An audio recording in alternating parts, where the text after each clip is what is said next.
بسم اللہ الرحمن الرحیم۔ السلام علیکم ورحمۃ اللہ وبرکاتہ۔ معزز سامعین کرام، آج جو ہم آپ کے سامنے حاضر ہوئے ہیں یہ قرآن پاک کی ایک چھوٹی سی سورت کا عمل لے کر حاضر ہوئے ہیں۔ اللہ سبحانہ و تعالیٰ کے پیارے ناموں کا عمل ہے اور قرآن پاک کی ایک چھوٹی سی آیت کا عمل ہے۔ معزز سامعین کرام، آپ نے تھمبنیل پر پڑھ لیا ہوگا کہ صبح نہار منہ جو شخص سورہ اخلاص کو یوں پڑھ لیتا ہے، اس طریقے سے پڑھ لیتا ہے جیسے ہم آگے چل کر ویڈیو میں بتائیں گے، رب کائنات کی قسم اس کی ساری مشکلات دور ہو جائیں گی، ساری تکالیف ختم ہو جائیں گی، ہر طرح کی ٹینشن سے نجات ملے گی، جو ساری عمر نہیں مل سکا وہ بھی مل جائے گا۔ یعنی جس کے لیے ساری عمر ترستا رہا ہے وہ بھی مل جائے گا۔ معزز سامعین کرام، آپ سے ریکویسٹ ہے کہ اس عمل کو یوں کریں جیسے ہم آپ کو بتائیں گے۔ انشاءاللہ سات نسلوں تک میرا رب رزق کا انتظام کر لے گا۔ زندگی کو بدلنے والا عمل ہے، زندگی کو بدلنے والا وظیفہ ہے۔ جس نے اس عمل کو کیا وہ ارب پتی بن گیا۔ جس گھر میں اس عمل کو کیا جاتا ہے اس گھر کا بچہ ارب پتی بن جاتا ہے۔ جس گھر میں اس عمل کو کیا جاتا ہے اس گھر کی ساری مشکلات دور ہو جاتی ہیں، ساری تکلیفیں ختم ہو جاتی ہیں، ہر طرح کی ٹینشن سے نجات مل جاتی ہے۔ جس گھر میں اس عمل کو کیا جاتا ہے اس گھر میں دولت کی بارش ہو جاتی ہے، دولت کی فراوانی ہو جاتی ہے، اور جتنی بھی ان کی مشکلات ہوتی ہیں میرا رب دور کر دیتا ہے۔ آپ کو یقین نہیں آتا تو جائیے جا کر سورہ اخلاص کے فضائل میں، سورہ اخلاص کے شان نزول میں اور سورہ اخلاص کے بارے میں علماء نے جو کچھ لکھا ہے اس کو جا کر پڑھ لیجئے۔ آپ کو پتہ لگ جائے گا کہ قرآن پاک کی یہ چھوٹی سی سورت کتنی برکتوں والی ہے، کتنی عظمتوں والی ہے۔ ہماری آنکھوں نے دیکھا، ہمارے دوستوں نے اس عمل کو کیا، جس کو یہ عمل بتایا کبھی نامراد نہیں ہوا۔ انشاءاللہ من کی ساری مرادیں پوری ہو جائیں گی اس ایک عمل کے ذریعے سے۔ تو معزز سامعین کرام، صبح نہار منہ آپ نے سورہ اخلاص کا یہ ورد کرنا ہے، اللہ کے پیارے ناموں کا یہ عمل کر لینا ہے۔ تو ویڈیو میں آگے بڑھنے سے پہلے اگر آپ ہمارے چینل پہ پہلی مرتبہ ہیں تو سبسکرائب کر دیں اور ویڈیو کو ثواب کی نیت سے صدقہ جاریہ سمجھ کر شیئر کرنا مت بھولیے گا۔ اب چلتے ہیں ان شرائط کی طرف جن سے وظائف قبول ہوتے ہیں، دعائیں قبول ہوتی ہیں، عبادات قبول ہوتی ہیں۔ آپ سے ریکویسٹ کرتا چلوں کہ آپ نے ان دعاؤں کو، آپ نے ان شرائط کو بڑے غور سے سننا ہے اور اس پر عمل کرنا ہے۔ پھر آخر میں آپ کو وظیفہ بتا دیا جائے گا، اس عمل کو آپ نے غور سے سننے کے بعد اسی طریقے کے مطابق کرنا ہے۔ شرائط میں سب سے پہلی شرط، اللہ سبحانہ و تعالیٰ کے حضور آپ نے حلال کمانا ہے، حلال کھانا ہے، حلال پہننا ہے۔ کیوں؟ سرور کونین نے فرمایا الکاسب حبیب اللہ، محنتی اللہ کا دوست ہے، اور آپ نے محنت کرنی ہے۔ اور دوسری ایک حدیث پاک میں سرور کونین نے فرمایا جو شخص حرام کا ایک لقمہ کھاتا ہے تو 40 دن تک اس کی کوئی عبادت قبول نہیں ہوتی، نہ نماز قبول ہوتی ہے نہ اس کی اور کوئی عبادت قبول ہوتی ہے۔ تو معزز سامعین کرام، اگر آپ نے حرام کھا لیا تو پھر آپ کی عبادات قبول نہیں ہوں گی تو وظائف کہاں سے اثر کریں گے؟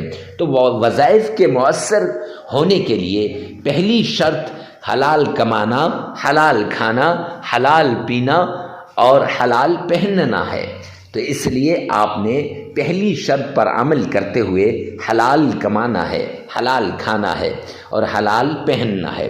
دوسری شرط، آپ نے نماز کی پابندی کرنی ہے، کیوں اللہ کا اعلان ہے قرآن پاک کے اندر وَمَنْ أَعْرَضَ عَنْ ذِكْرِي فَإِنَّ لَهُ مَعِيشَةً ضَنْكًا، جو میرے سامنے جھکنے سے اعراض کرے گا، جو میری یاد سے غافل ہوگا، جو مجھے یاد نہیں کرے گا، قرآن کی تلاوت نہیں کرے گا، نماز نہیں پڑھے گا، فرمایا فَإِنَّ لَهُ مَعِيشَةً ضَنْكًا، میں اس کی معیشت کو تباہ و برباد کر کے رکھ دوں گا۔ تو جب اللہ کسی کی معیشت کو تباہ و برباد کر دیں تو کوئی ہے جو اس کی معیشت کو صحیح کر سکے؟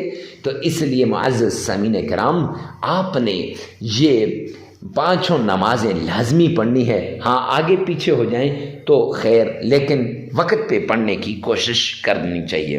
تیسری شرط، آپ نے اکیلے میں، تنہائی میں، ایسی جگہ میں آپ نے عمل کرنا ہے جہاں کوئی آپ کو ڈسٹرب نہ کرے، ڈسٹربنگ کریٹ نہ کرے۔ کیوں؟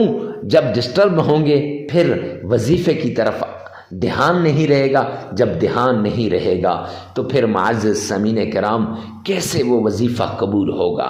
لہٰذا وظیفہ کرتے وقت جس مشکل کے لیے، جس بیماری کے لیے، جس تکلیف کے لیے، جس چیز کے لیے آپ وظیفہ کر رہے ہیں، اس چیز کو، اس بیماری کو، اس مشکل کو، اس تکلیف کو آپ نے سامنے رکھنا ہے اور اس کو ذہن میں رکھ کر پھر آپ نے عمل کرنا ہے۔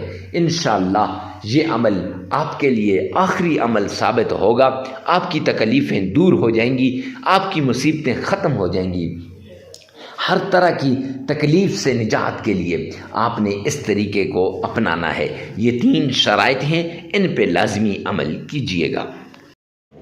سب سے پہلے آپ نے آمنہ کے لال عبداللہ کے در یتیم جناب نبی کریم صلی اللہ علیہ وآلہ وسلم کی شان میں عقیدت کے ساتھ، پیار کے ساتھ، محبت کے ساتھ درود پاک پڑھنا ہے۔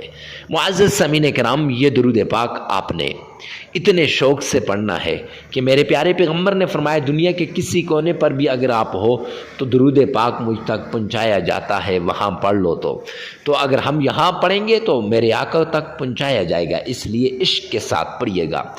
اور حدیث پاک کے اندر آتا ہے، جامعہ ترمذی جلد 2 کی روایت ہے کہ سرور کونین نے فرمایا جو شخص 3 مرتبہ درود پاک پڑھتا ہے تو وہ اللہ کی ذمہ داری میں آ جاتا ہے۔ تو آئیے عقیدت کے ساتھ، پیار کے ساتھ، محبت کے ساتھ درود پاک پڑھیے گا۔ اللہم صلی علی محمد وعلی آل محمد کما صلیت علی ابراہیم وعلی آل ابراہیم انک حمید مجید۔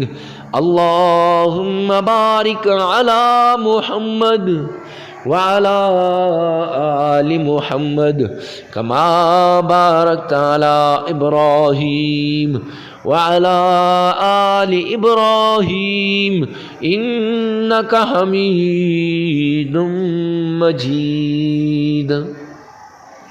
درود پاک کو 3 مرتبہ پڑھنے کے بعد نماز والا درود پاک اور درود ابراہیمی 3 مرتبہ پڑھنے کے بعد آپ نے اللہ کا پیارا نام اللہ الصمد یا عزیز، اللہ الصمد یا عزیز، یہ 2 نام آپ نے 1001 بار پڑھ لینے ہیں۔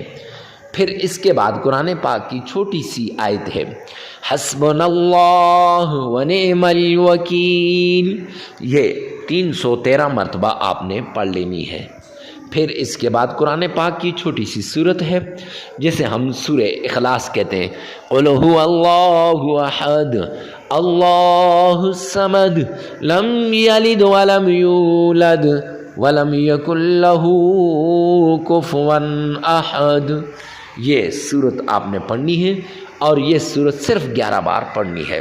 معزز سامعین کرام، جب یہ سورت آپ نے پڑھ لی اور پھر اس کے بعد 3 مرتبہ آمنہ کے لال عبداللہ کے در یتیم جناب نبی کریم صلی اللہ علیہ وآلہ وسلم کی شان میں درود پاک آپ نے پڑھ لینا ہے۔ اب عمل مکمل ہو جائے گا۔ یہ عمل آپ 5 دن بھی کر سکتے ہیں، 7 دن بھی کر سکتے ہیں اور زیادہ سے زیادہ 21 دن بھی کر سکتے ہیں۔ اب اس عمل کو آپ نے اپنی ضرورت کے مطابق کرنا ہے، جتنی آپ کی طاقت ہے، ضرورت ہے، حسب ضرورت اس عمل کو آپ کیجئے گا۔ معزز سامعین کرام، ویڈیو کو ثواب کی نیت سے صدقہ جاریہ سمجھ کر شیئر کرنا مت بھولیے گا، اور اس بات کا بھی خیال رکھیں کہ یہ جو عمل آپ کر رہے ہیں، یہ عمل آپ نے جگہ کی کوئی قید نہیں ہے، ہر جگہ کر سکتے ہیں، وقت کی قید نہیں ہے، ہر وقت آپ اس عمل کو کر سکتے ہیں۔ اللہ میرا اور آپ کا حامی و ناصر ہو۔ والسلام۔